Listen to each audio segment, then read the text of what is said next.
నల్గొండ పట్టణ కేంద్రంలో బుధవారం లోకాని ప్రభాకర్ నివాసంలో ఏర్పాటు చేసిన విలేకరుల సమావేశంలో మాట్లాడారు. నేను అంటే లోకాని ప్రభాకర్ తండ్రి కోటయ్య, నల్గొండ జిల్లా తిప్పర్తి మండలం రాజుపేట గ్రామం. లోకాని కోటయ్యకు 2 కుమారులు. తనకున్న 13 ఎకరాల భూమిని సమానంగా మా అన్నదమ్ముల పేరున రిజిస్టర్ చేశారు. గత రోజుల క్రితం మా తల్లి అనారోగ్యంతో హాస్పిటల్లో వైద్యం చేయించగా ఆయా ఖర్చుల మేరకు హాస్పిటల్లో 5 లక్షల రూపాయలయ్యాయి. ఈ డబ్బులను 2 అన్నదమ్ములు సమానంగా ఖర్చు చేశాం. అదే తరుణంలో మా తల్లి మరణించగా మా తండ్రి కోటయ్య ఆలనా పాలన చూసుకోవడానికి ఆర్డీఓకు ఫిర్యాదు చేశారు.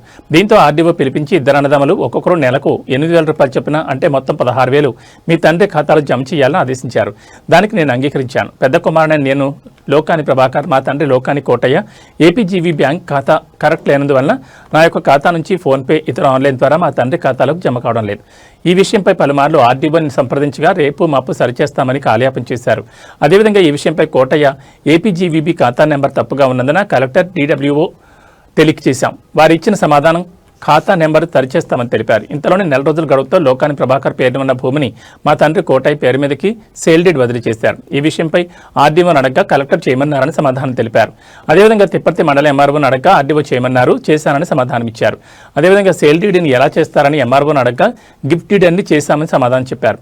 సేల్ డీడ్ మా తండ్రి కోటయ్యకి భూమిని బదిలీ చేయడంలో కర్త కర్మక్రియ అన్ని తానే ఓ రిటైర్డ్ ఆర్డీఓ భిక్షా నాయక్ పలుకుబడితో ఈ విధంగా జరిగిందని సమాచారం ఇచ్చారు.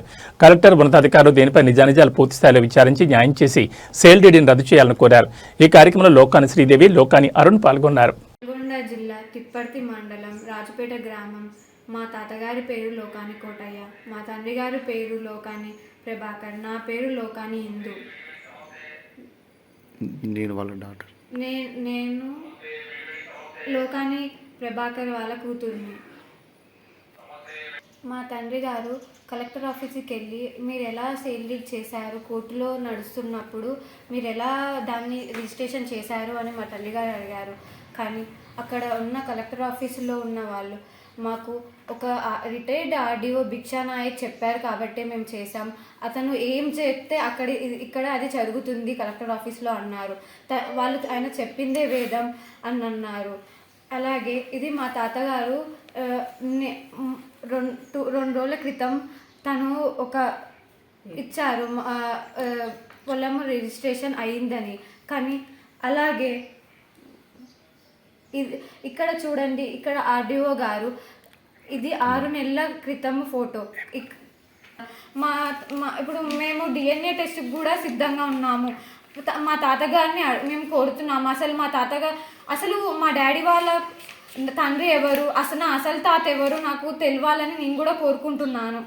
అలాగే మా తండ్రి గారికి మా బాబాయ్ గారికి ఎందుకు అంత డిఫరెన్స్ అని మా తాతగారు చూపిస్తారో నాకు అర్థం కాదు.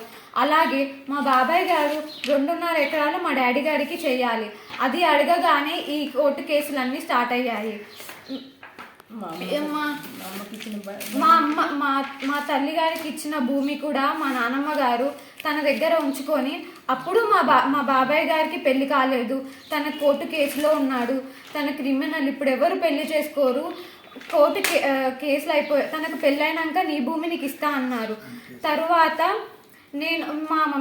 మా తల్లిగారు అడిగితే తను ఏమన్నారంటే ఇది బాబాయ్ గారు లోకాని శేఖర్ క్రిమినల్ కేసులు.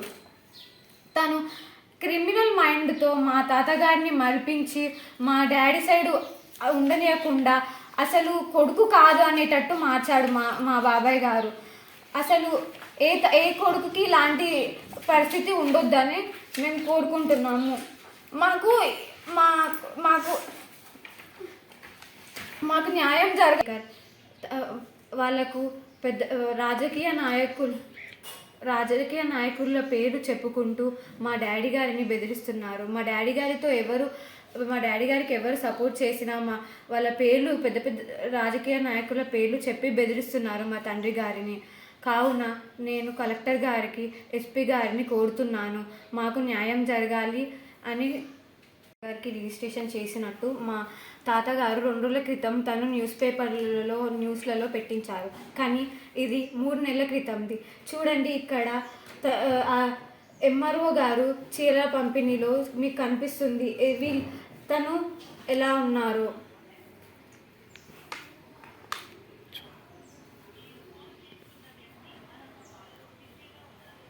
అలాగే తండ్రి గారు మా తాతగారుకి ఇచ్చిన వాళ్ళకి ఇచ్చిన ప్లాటుని అలా ఎలా మా బాబాయ్ గారైన లోకాని శేఖర్ ఎలా చేసుకుంటారు, అలా అమ్ముకుంటారు అని పలుసార్లు అడిగారు, కంప్లైంట్ ఇచ్చారు. కానీ ఎవరు పట్టించుకోలేదు, మా తండ్రి గారిని పట్టించుకోలేదు. కానీ మా తండ్రి గారు చేసినంది ఒక్కటి కూడా పట్టించుకోలేదు. అదే మా తాతగారు వెళ్ళి ఇలా అన్ని తప్పుడు ఇన్ఫర్మేషన్ ఇచ్చినా కానీ వాళ్ళు ఏం చూసుకోకుండా మా తాతగారికి చేసేసారు రిజిస్ట్రేషన్. గారి అకౌంట్ ఫోన్ నెంబర్ మా బాబాయ్ గారి నెంబర్కి మార్చుకున్నది డీటెయిల్స్. మా బాబాయ్ గారు ఇది మా నాన్నమ్మ గారు చనిపోయాక మా నాన్నమ్మ గారు ఉన్న అకౌంట్లో ఉన్న డబ్బులన్నీ మా బాబాయ్ గారు డ్రా చేసుకున్నారు. అలాగే మా తాతగారు అయిన లోకాని కోటయ్య, మా బాబాయ్ గారు అయిన లోకాని శేఖర్ మా నాన్నమ్మ గారు చనిపోయాక ఒక బంగారం కానీ ఏమి ఇవ్వలేదు. మా తాతగారు అయిన లోకాని కోటయ్య తన చిన్న కొడుకు లోకాని శేఖర్కే ఇచ్చాడు బంగారం. అలాగే మా నాన్నమ్మ గారు చనిపోయినప్పుడు మేము వెళ్ళినప్పుడు మాకు అన్నం కూడా ఎవరు పెట్టలేదు, నీళ్లు కూడా ఇవ్వలేదు, మేము తిన్నివ్వలేదు, మమ్మల్ని ఎవరిని తిన్నివ్వలేదు. మమ్మల్ని మేము పండుకోవడానికి కూడా మాకు అసలు ఏం లేకుండా చేసి అలానే ఒక కాడ కూర్చొని 2 రోజులు అన్నము ఏం తినకుండా అక్కడనే ఉండేటట్టు చేశారు మా నాన్నమ్మ గారు. కార్యక్రమంలో అన్నీ చూసుకొని వచ్చాము మేము. అలాగే మా తాతగారు మా నాన్నగారు తనకు పుట్టలేదని, నా కొడుకు కాదని, తను ఎప్పటి నుంచో బాగాలేదని మేము హాస్పిటల్లో అపాయింట్మెంట్ తీసుకున్న బిల్లు. అలాగే అది కూడా మా బాబాయ్ గారే చెప్పారు మా డాడీకి ఫోన్ చేసి, మన తండ్రి గారికి మానసికంగా బాగాలేడు, మనం చూపివ్వాలి హాస్పిటల్లో అంటే మా డాడీ గారు ఈ అపాయింట్మెంట్ని మా డాడీ గారు చూపించారు మా తాత కోసం. అలాగే మా నాన్నమ్మ గారు చనిపోయాక మా బాబాయ్ గారు మా నాన్నమ్మ గారి మీద ఉన్న అకౌంట్ మా నాన్నగారు ఆర్డీఓ గారికి, డిడబ్ల్యూ మేడం గారికి, కలెక్టర్ గారు ఇచ్చిన నోటీసు తప్పుడు నిర్ణయము, అందులో ఇచ్చిందంత తప్పుడు నిర్ణయం అని వాళ్ళకి ఇచ్చారు. కానీ ఎవరు పట్టించుకోలేదు. ఎంఆర్ఓ గారికి ఫోన్ చేస్తే ఆర్డీఓ గారు చేయమన్నారు అని, ఆర్డీఓ గారికి చేస్తే కలెక్టర్ గారు చేయమన్నారు అని చెప్తున్నారు. మేము ఆర్డీఓ గారిని అడిగితే మేము వాళ్ళ ఆఫీస్కి వెళ్ళి 10 సార్లు అడిగితే మీరు ఎలా చేశారు సేల్ డీడ్ అని అడిగితే ఆర్డీఓ గారు మేము గిఫ్ట్ డీడ్ అనుకొని చేశాము అన్నారు. మేము ఎంఆర్ఓ గారి దగ్గరికి వెళ్ళి అడిగితే మాకు తెలియదు, ఆర్డీఓ గారు చేయమన్నారు, అది కూడా నా గిఫ్ట్ డీడీ అనుకొని చేశాము మేము అంటున్నారు. అసలు ఏం అవగాహన లేకుండా ఇది మా తండ్రి గారు కలెక్టర్ గారికి, ఆర్డీఓ గారికి, డిడబ్ల్యూ మేడంకి ఇచ్చిన ఫిర్యాదు. కలెక్టర్ గారు ఇచ్చిన దాంట్లో తప్పుడు నిర్ణయం ఉంది అని మా తండ్రి గారు ఇది సబ్మిట్ చేశారు. ఆఫీసర్లు అవును తప్పుడు నిర్ణయం ఉంది, మేము వారంలో నోటీసులు ఇచ్చి కరెక్ట్ చేస్తామని చెప్పారు. కానీ ఇప్పటి వరకు అది ఏం జరగలేదు. మేము ఎన్నిసార్లు ఇది మా నాన్నమ్మ గారి హాస్పిటల్ బిల్లు విరుచి అండ్ 2 హాస్పిటల్లో కలిపి 5 లక్షలు అయినది. మా డాడీ గారు వంతు 2.5 లక్షలు, మా బాబాయ్ గారి వంతు 2.5 లక్షలు కట్టారు. కానీ మా బాబాయ్ గారు లోకాని శేఖర్ తను తప్పుడు బిల్లులు పెట్టాడు, హాస్పిటల్ బిల్లులు 28 లక్షలు అయినవి అని. అది తప్పుడు సమాచారం. వాళ్ళు కలెక్టర్ గారిని అందరినీ మోసం చేసి తప్పుడు బిల్లులు పెట్టి వాళ్ళు అందరినీ మోసం చేస్తున్నారు.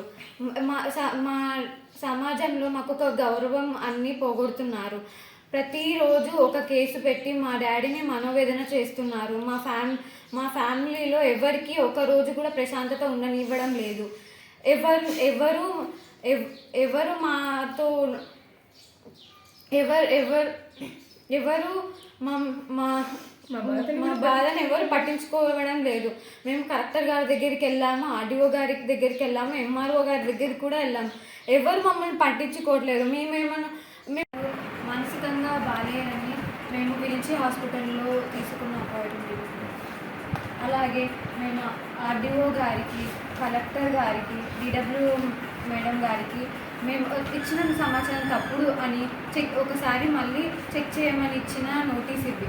అలాగే మా తాతగారు మా పరువు తీయాలని ఇలా న్యూస్ పేపర్లో పెట్టించారు. కొడుకులు తండ్రులకి పట్టించుకోవట్లేదండి. తండ్రి గారు ఆర్డీఓ గారికి, కలెక్టర్ గారికి, డిడబ్ల్యూ మేడం గారికి సమర్పించిన పత్రాలు, కలెక్టర్ గారు ఇచ్చిన నోటీసులో అన్ని తప్పుడు నిర్ణయాలు ఉన్నాయని. మేము 10 సార్లు ఆఫీస్కి వెళ్ళాము. వాళ్ళు చూసి అవును తప్పుడు నిర్ణయం ఉంది, మేము వారంలో అవి సరిచేస్తామని చెప్పారు. మేము ఎప్పుడు వెళ్ళినా వారంలో చేస్తామన్నారు, కానీ ఎవరు పట్టించుకోలేదు. అలాగే మా తండ్రి గారు 8 మా బాబాయ్ గారైన లోకాని శేఖర్, మా చిన్నానమ్మ గారైన లోకాని సోమ్మ అండ్ ఊరికి సంబంధించిన జక్కుల లింగయ్య అనే వ్యక్తి, మా పొలంలో కౌలు చేస్తున్న రమేష్ అనే వ్యక్తిని 10 సార్లు ఫోన్ చేసి మా బాబాయ్ గారైన లోకాని శేఖర్, ఇది నా పొలం, నువ్వెలా వస్తావు, నువ్వెలా చేసుకుంటావని 10 సార్లు నేను బెదిరించారు. తనకి ప్రాణహాని చేస్తా అని కూడా మా బాబాయ్ గారైన లోకాని శేఖర్ బెదిరించారు. అలాగే మా చిన్ననాన్నమ్మ గారైన లోకాని సోమ్మ కూడా మా కౌలుకి చేసే వ్యక్తికి ఫోన్ చేసి, నువ్వు ఎలా చేస్తావు, ఇది మాది, నువ్వు అసలు రావద్దు, అసలు వాళ్ళ పొలం అనేది చెయ్యొద్దు అని వాళ్ళు బెదిరించారు. ఇది దాని ఎఫ్ఐఆర్ కాపీ. మేము వాళ్ళ ముగ్గురి మీద మేము చేసినాక కూడా వాళ్ళు ఇంకా ఎక్కువ చేసి అందరినీ బెదిరిస్తున్నారు. మా నాన్నకు ప్రాణహాని ఉంది. అలాగే మాతో ఎవరు మంచిగా ఉంటే వాళ్ళకు